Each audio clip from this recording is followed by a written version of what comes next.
athletes, what you need to be doing is being there, engaging in the conversation, and facilitating them talking to each other about your artwork. I mean, is that... Right. I mean, you recommend that, no, right? That's what I recommend. Yeah, I mean, the word of mouth sometimes only goes so far. People are like, well, because I recommended it, it automatically turns into a buy, and that's not true. I mean, sometimes you want to hear it from a couple other people. Sometimes what one person likes, you're not particularly a fan of that thing. So I like the idea of using social media really as building an audience around yourself as an artist, and then you will have to spend less time broadcasting out your message because you will feed just them. And they will be so excited and enthusiastic about what you do that they will want to tell people. You're not telling them, you need to go out and get 5 more people to join my page, you know. Right. They will want to do it because it's more fun to have more people that they know or people that they could get to know who also like the same things that they're interested in. And that's what you do with those pages, is you give them a reason to want to do that by giving them exclusive content or giving them exclusive access to you and giving them things you know would help them. So if you know what they're interested in, you be, like you said, the connector between that other thing and them. Inadvertently, it brings it back to you. But you don't have to tell them to do that. They will want to do it. They will go out of their way to do it for you. Right. And If people you who do it release right. content will do this too, right? Record labels will do this. You know, if you think about music blogs, like there's a really great music blog here in LA called Aquarium Drunkard. AquariumDrunkard.com. It's fantastic if you like sort of Americana music, right? Well, basically what he's doing all day is managing my attention, right? I like this kind of music, so instead of having to go out myself and search for it and look by genre and go to major outlets and find the little tiny pieces that are like this, I can just go to Aquarium Drunkard where every day he's got something new for me and I can discover new things, right? So he's managed the process of discovery for me, right? That's social media too, right? What that is a trusted source recommending content, right? So the Aquarium Drunkard actually doesn't have a financial interest in me going off to buy those Stevie Wonder reissues, right?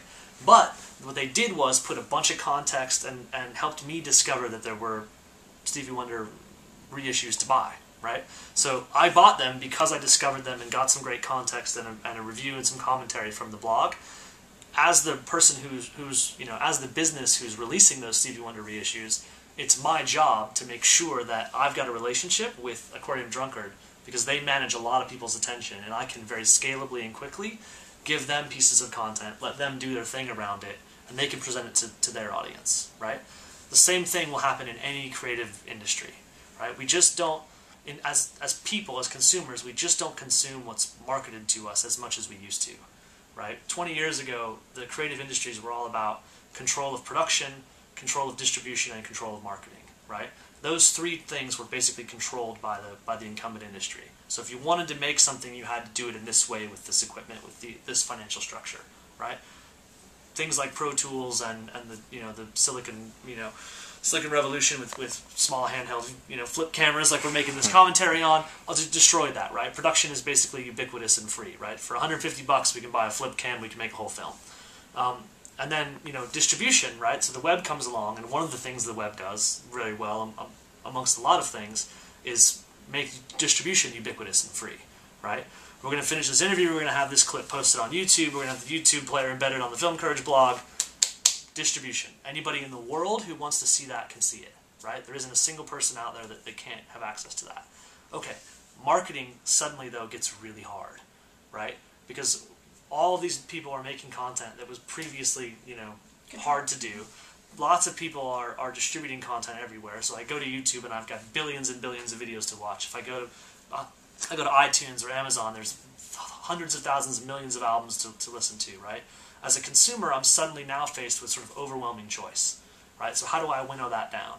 Well, as a marketer, that makes your marketing task really hard. It drives your marketing costs way up because you used to spend $100,000 and you'd get 50,000 people.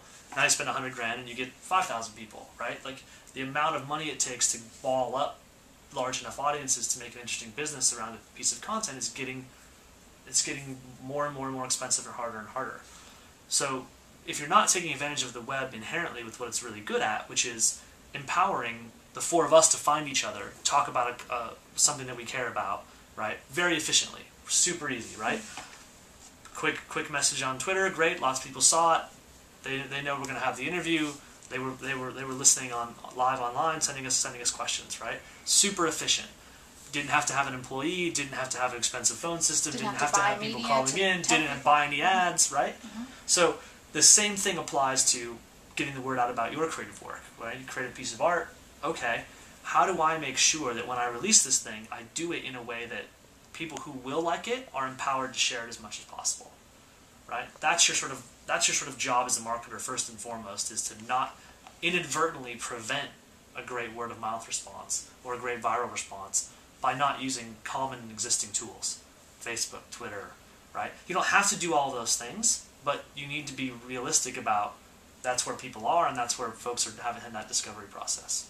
So it's not a checkbox. It's something you have to have a strategy for, but you know. So the answer is yes. Yeah. You do need to spend that time using social media. Especially if you're starting brand new, right? Right. Yes. For sure. But I mean, even if you're an established person, like you said, you can't advertise your way into this. You're going to have to empower the people who are your fans and they're going to want to pass the word around. All you have to do is give them a way to do it. Right.